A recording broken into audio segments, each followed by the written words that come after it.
So there you go. That's the entire Exodus. That's how every single thing in the Exodus happened, minus the one thing I haven't told you about yet. But, and then, it's up to you to decide why it is exactly that they got so absurdly lucky. Because, as I say, this wasn't just like some later group of people that heard a bunch of story fragments from a bunch of different groups that had witnessed little parts of this and then like put it all together to make it like to craft a narrative to make it sound like they were being taken care of the whole time. This is one story by one group of people who witnessed the entire thing from start to finish. The only other group that actually saw a big part of it and recorded it was the Egyptians through the Ippur papyrus of the plagues. But no other group out there or, ethnic tradition talks about this, these big pieces of this whole Exodus story. This is unique to one single culture. And we could talk forever about just this one point, but another one of the giveaways that this wasn't some later chronicle that like stitching different pieces together to make it sound like it was one group getting lucky, getting super lucky constantly, is that it doesn't have the same story arc that people create when they're crafting a narrative. Because people now, and especially in the ancient world, really love to like give you like the hero's journey, that sort of trajectory of a story, and they like to brag and make themselves sound really amazing, kind of like the Egyptians, always bragging and like spinning stories, and the Hebrews were not exempt from that like inclination because they themselves. They had what to many of them they thought was a hero in later generations, like Samson and stuff. And they were really proud of Samson, even though Samson was actually an extremely evil human being and did just horrific things to other people, like innocent people and animals. But they still venerated him like this hero because he just had this like freakish strength. It's kind of like a guy I used to know that had this mutation where even as a small child he was just like absurdly strong and like muscular. But anyway, I think Samson was one of those guys that was just like had like superhuman levels of strength. But they turned him into a hero even though he really wasn't a hero. Like he was a bad person.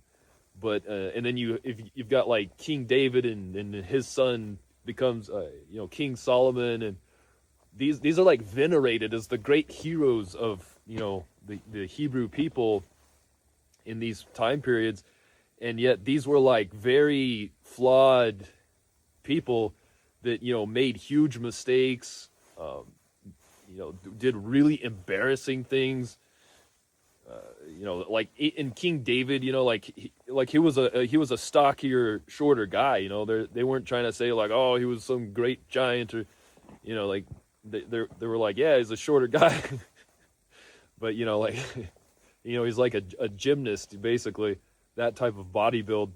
So it's still very effective, and so you can see how they have that inclination, like everyone else, to want to like aggrandize their history, but the observant Jewish community, that follow the Torah still. But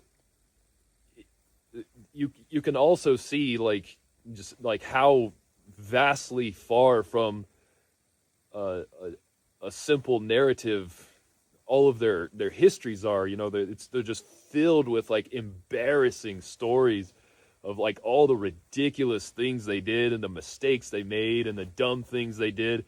And that's the Exodus to the extreme. It's just totally filled with like them screwing things up, them like not wanting to do something, them not getting it right the first time, or like constantly rebelling. And it's sort of like an unintentional comedy. And that's one of the big giveaways that, like, of how they were being so absurdly accurate, is that, if you're being extremely accurate about reality, then you'll include all of these details of reality about, how badly we mess things up and how ridiculous we make ourselves look from time to time. And so, that's sort of a giveaway that, that's one of the many reasons why we know now that this was just one story from one group of people telling it like it was, and it was what it was. And also we know because of how absurdly accurate they described every single one of these natural phenomena.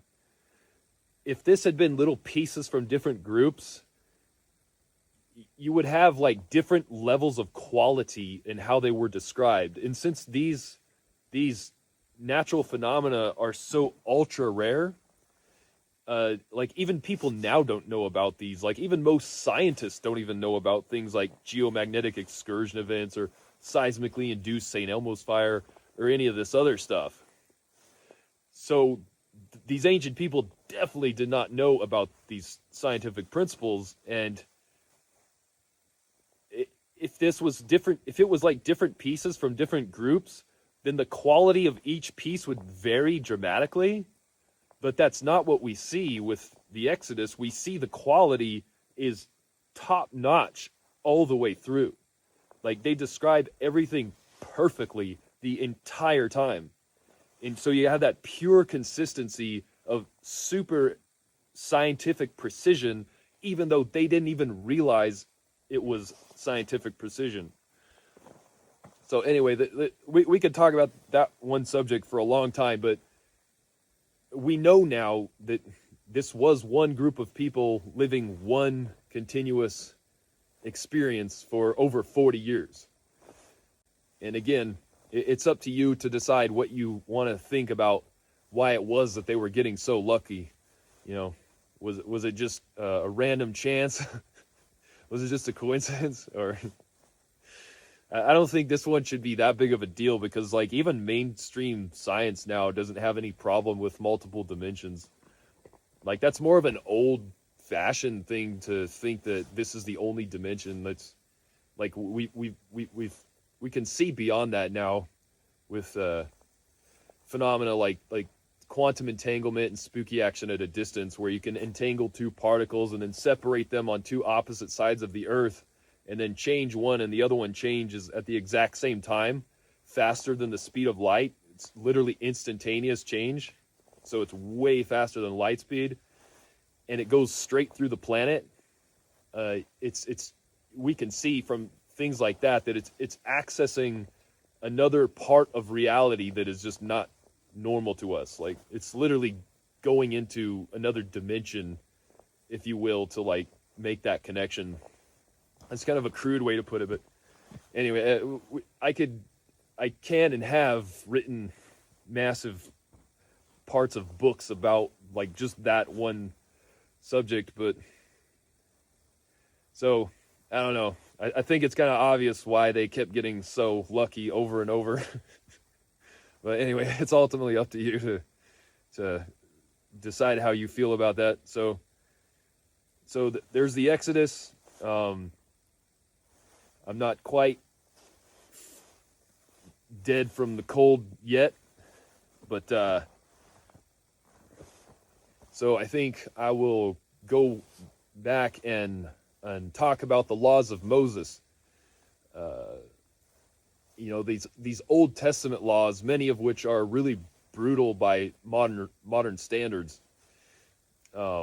There's a number of things to point out about this. One, this was a really rowdy group of people, and they had been like, they were really rugged. This was ancient times. They had been living with, in the Egyptian culture for over a century. They had a lot of crazy backward ideas because of all of that. And so, just to make it simple, this was a very, like an almost barbaric level of living. And so in order to get a really wild group of people like this onto the new paradigm of discipline and to take the new Torah serious, it took a lot. And because all of these miracles they witnessed did have plausible deniability to them, the miracles alone were not enough to convince them to, stand up and fly straight and live with discipline. They needed a stronger hand, and this is how militaries craft their basic training, because they're taking someone from any background and turning them into a whole new creature to be in the military. And in order to do that, it's a really intense process. You have to go through all that like drill sergeant stuff and all that brutal activity. And that's kind of why the laws of Moses needed to be a little more hardcore than like what we would be used to, is because this is an ancient people that had come from a really harsh environment. So they needed some pretty intense levels of enforcement to like get them to snap out of it, But so that's one reason why those laws were that hardcore, and why they don't need to stay like that. And then the second part is that, like I said before, that every time Moses gives a law, he also gives you a why, a what and a why, a formula and a reason, the letter and then the spirit. And that's so it can be adapted, so we can understand like the heart of why the rule is the way it is. And it would be impossible to keep those laws the way they were back then and transplant them to our time, because that would be that would be an anachronism. It wouldn't make any sense.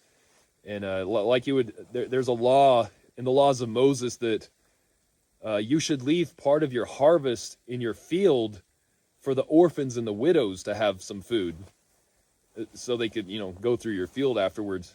So he gives you a what, leave a part of your harvest in the field, and then a why, for the orphans and the widows. So he's showing you what the heart of the rule is. And like that's what we really should be looking to, is like the impetus behind it all. But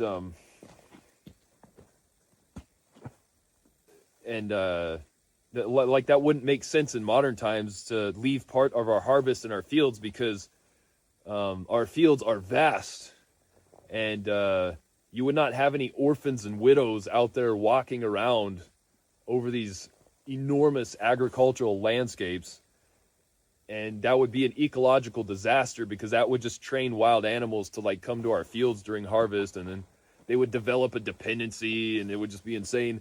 And then they wouldn't wait for harvest. They would go early because we taught them to come, and like it would be insanity. So like that's one example of how you can't take the exact letter of those laws and try to bring them forward into the present. How you have to understand everything with wisdom, and that wisdom needs to be guided by the heart. And if someone would want to argue against that and say, nope, we need to stick to the exact letter, well, then you're saying that the letter is more important than the heart of it, and that like you're saying that then God cares more about the formula than the actual purpose of it, like the true moral of it. And if you think that the formula itself, the recipe, is more important, then what you're saying is that you essentially believe in sorcery. That's the definition of sorcery, if you think the formula is the most important part. And so you think that these are like magical spells to make God happy. Like you got to cross the I and or do the T and all that in the exact way, or God won't be happy, as if like he really cares about those details and not about the actual moral outcome of what you're doing. You're saying that the formula is more important, and that's sorcery. And the Torah, the laws of Moses, are also very clear about what we are supposed to do to sorcerers, and it's not pretty. So if you insist on sorcery, then other people could insist on using the laws of Moses to address your sorcery. But anyway, I know that in some circles will be a hot topic. But so that's just my long-winded way of saying that I don't think anyone needs to be intimidated by the laws of the Old Testament, because when you think about those laws, you should picture an arrow pointing upwards in your mind to symbolize what those laws really represent, because it wasn't about where they had found themselves at that time. It was about the arc that they were following.